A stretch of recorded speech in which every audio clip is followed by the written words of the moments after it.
work together. I'm not a shared person. Okay, and that's fine, we have some people who like that.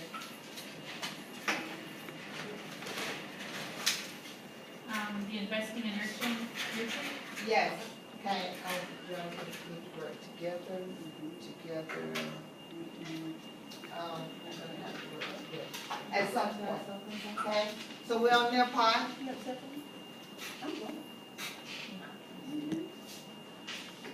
we ready?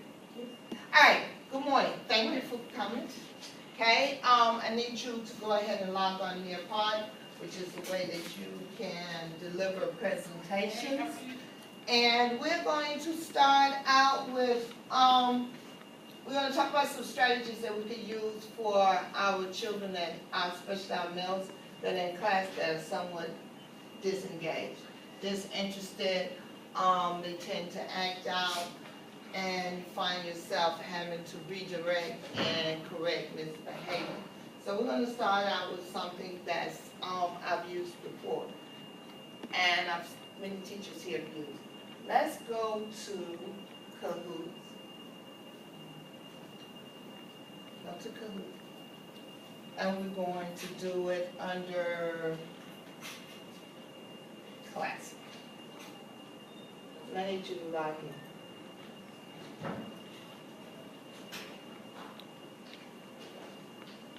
And later on in this presentation, I'll discuss with you why I did this.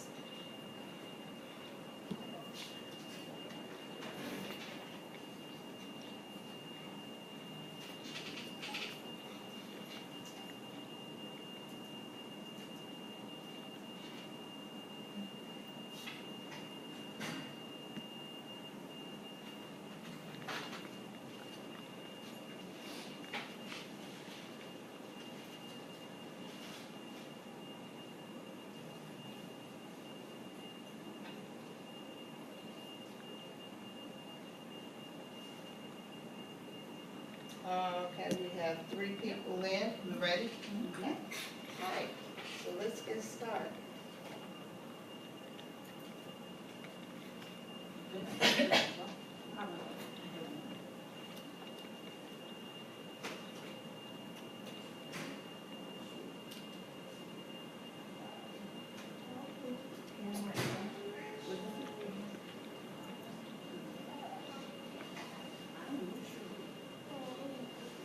You don't know sure. Okay, I have 2. No one got that one correct. Okay, 0. Sneaker is this.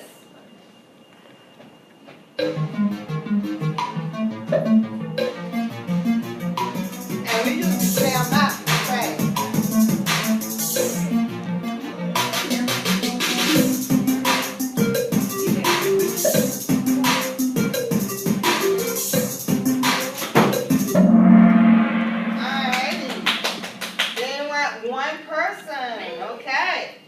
Sneaker is this.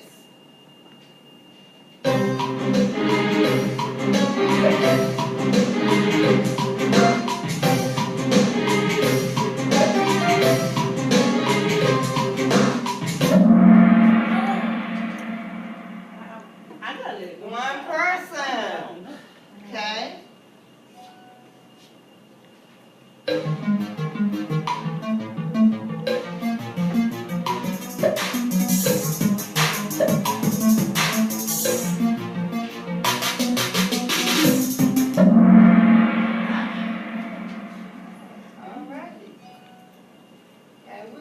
Stop that one right there. Yes, because we're failing. You fail? Yes. Okay. Now, start with the sneakers. Our presentation today is invest, nurture, and create opportunity.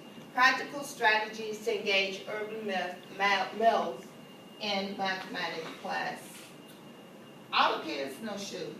I had no idea until a few months ago that the shoes had names, they have specific value. They're on eBay and whatever else ordering these shoes. People collect them.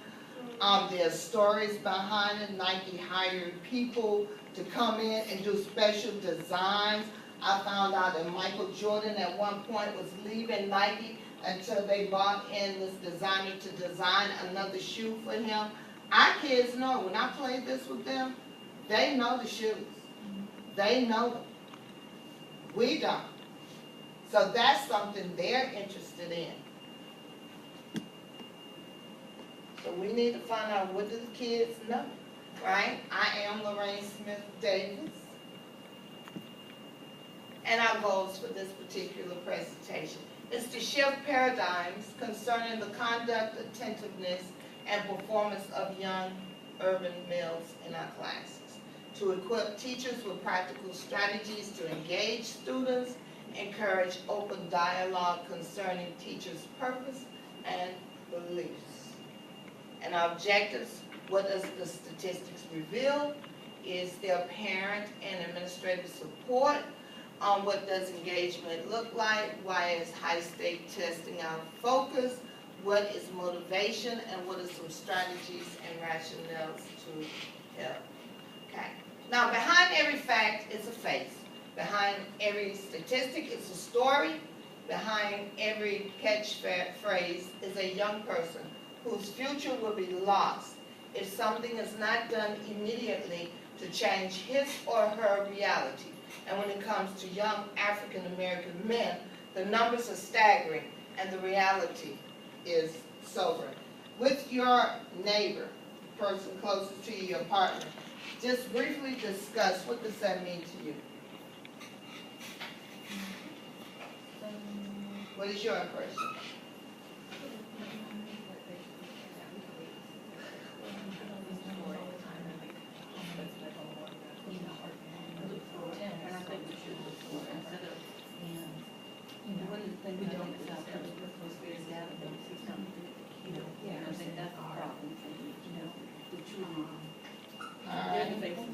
Five, four, three, two, one. Thank you. All right, one of the staggering statistics. According to the 2015 National Association for Educational Progress data analysis for African Americans in the area of mathematics, only 13% are proficient in mathematics.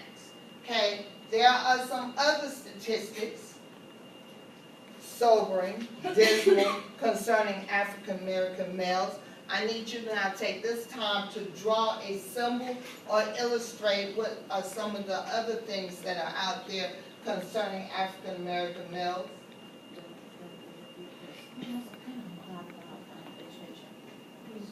Yeah, you dropped your finger. It would drop your finger. Oh, that's a good one.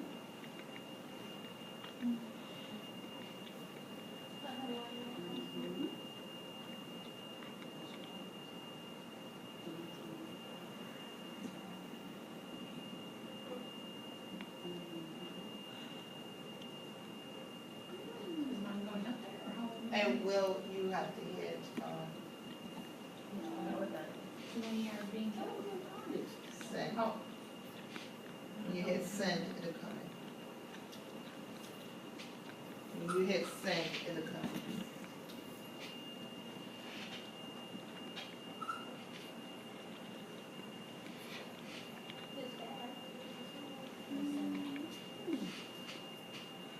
Wow, we did it. Okay, all right. Oh, that was in cyberspace. Okay.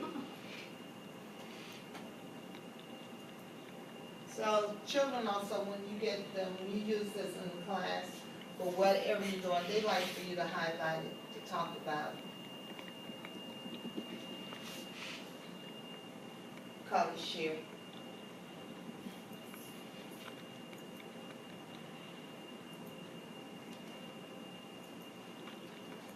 What was it with that? Well, it's supposed to be how Okay. people are getting killed in the world, but we don't have it. Put the peace sign in the X. So, All right, all right. Now, what is more important to you as educators?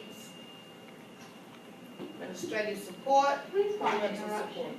Teachers, please check your emails for an updated email from Ms. Hodges Stewart. Teachers, please check your email from the last updated email from Ms. Hodges Stewart. Thank you. We're back on our mark. We're back on it, we came off of it. What do you think is more for administrative support again?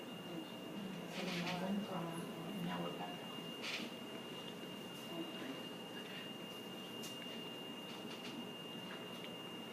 So with this particular,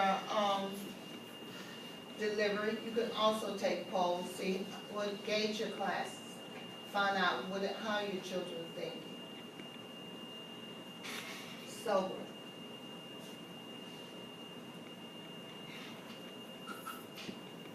Alright, do you have, parent involvement in your school, and do you really need it?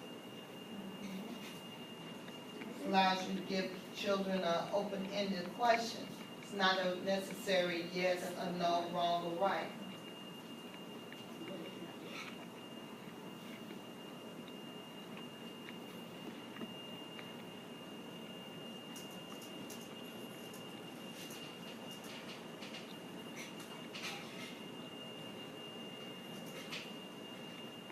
And again, with this, you can also highlight and answer and share, or you can block it out.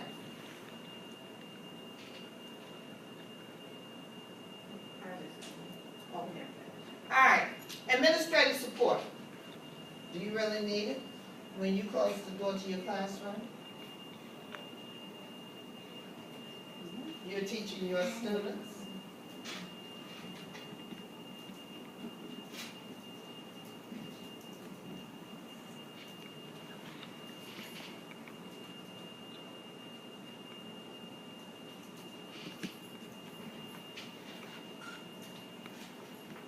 So I have not much, yes, we do need it. And then also with this, you allow the students to be able to talk to each other, okay? And before you do that, you do need to set norms and as how we are going to conduct ourselves. People do not allow them to put value on it and say you're stupid or any of those things. Allow, have a classroom that's conducive to people being able to share, have open dialogue. Thank you. All right. And so with that, let's talk about the last two prompts that I just gave you. Talk briefly with your partner. Parental involvement, administrative involvement, or support. We need more. Yeah, I also think we don't do much to encourage parental involvement. You know, we send out progress reports, but we don't hold the children accountable for taking them home. There's no signature requirement, there's no, is not accountable for a signature, you know, so we. 5, 4, 3, 2, 1. Thank you. Okay? Learning. What is learning? We give students a test or whatever. Can we actually quantify that? Means, can we put some type of numerical value on what students have learned? So I just need to take a quick poll from you. Yes or no? Do you think it can really be quantified, what you have learned? Okay, thank you. All right. Can learning be qualified? And when I say qualified, are there certain characteristics that you look for in a classroom where learning is supposed to be taking place, or anywhere where learning is supposed to be taking place? Can it be qualified? Can you see if something is going on? People are engaged. Now, I've given you a quick little assignment that we can do together. Inside you have some words that, characteristics of things that happen in the classroom. And I need you to sort the words into two categories. That's engaged and disengaged. Talk with your partners and decide what constitutes engagement and disengagement. And you can glue it down. You can also use this exercise with vocabulary when you need students to sort and figure out what does vocabulary mean, especially new words to them. what kind of groups would they put the words in? And kids love to cut, color, and paste.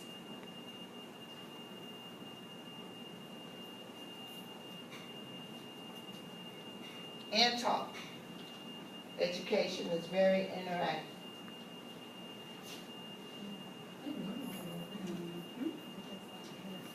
Because when you engage when you get there.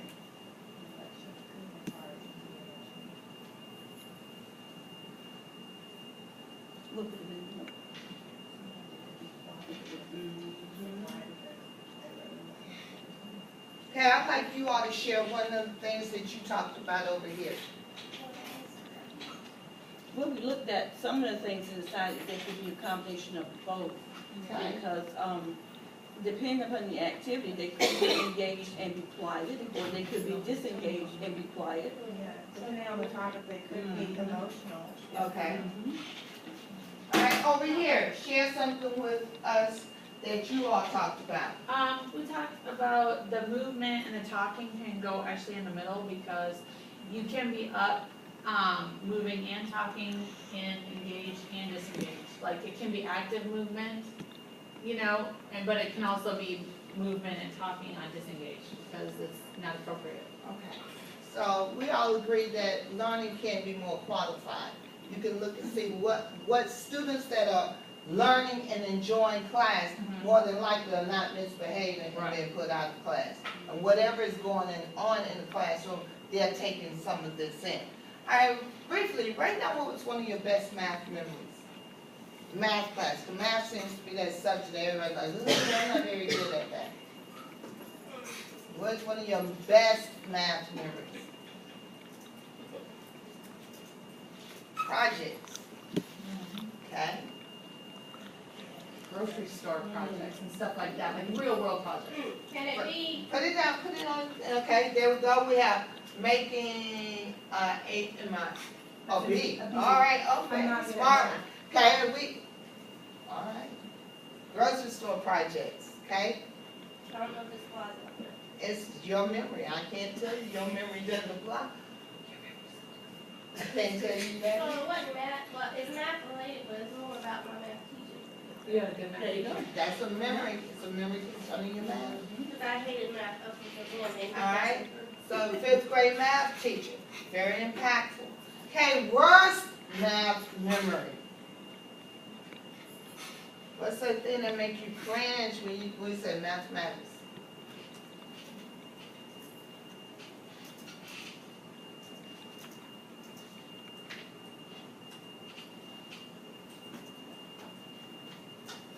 Math drills, algebra.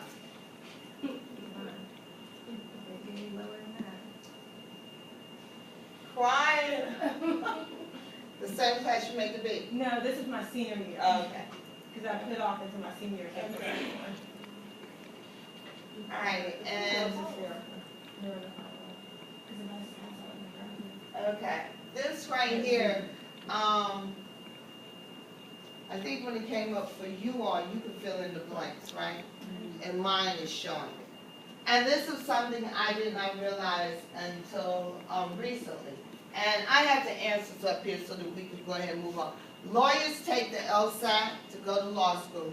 Physicians take the MCAT to go to medical school. Dentists take the DCAT to go to dental school. Okay? Now, how many times are they allowed to take those tests? Until they pass.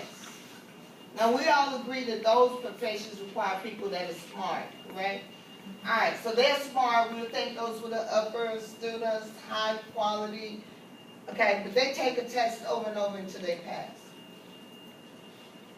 So, why are students given one chance? One chance. Now, this is the category that this falls into. Are we crazy? Insanity. Doing the same thing over and over again and expecting different results.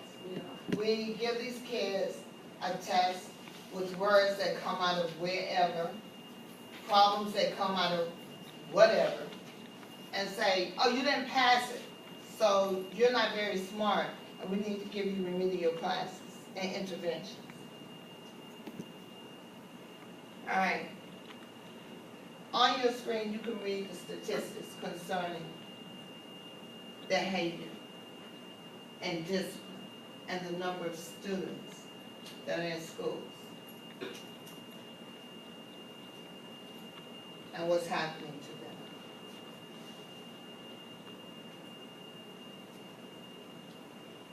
And I believe your prompt asked you, what about your school?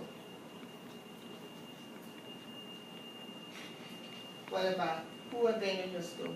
Who are those students in your school that falls under this, who are victims of this?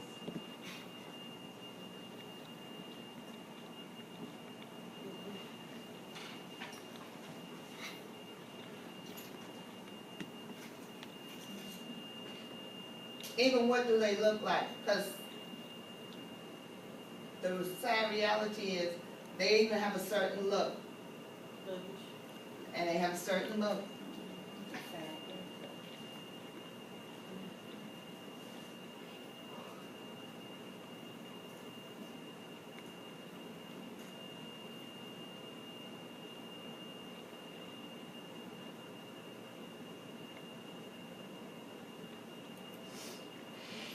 Okay.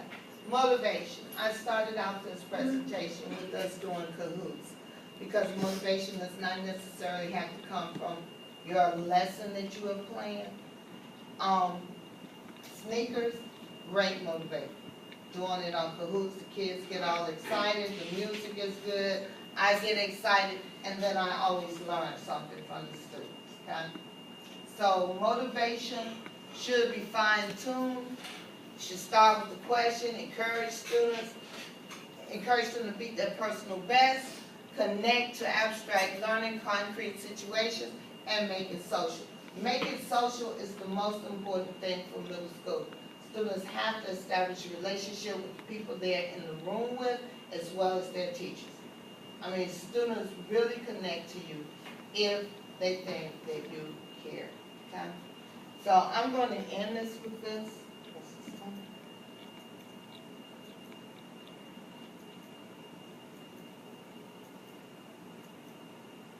And this is one of my favorite people right here. What is my teacher leader role? We need to invest time and money into teaching these young men, being patient and encouraging when teaching them, creating newly educated urban young men. Mr. John Frederick Mitchell Davis, law student. Thank you. All right, thank y'all so very, very, very much.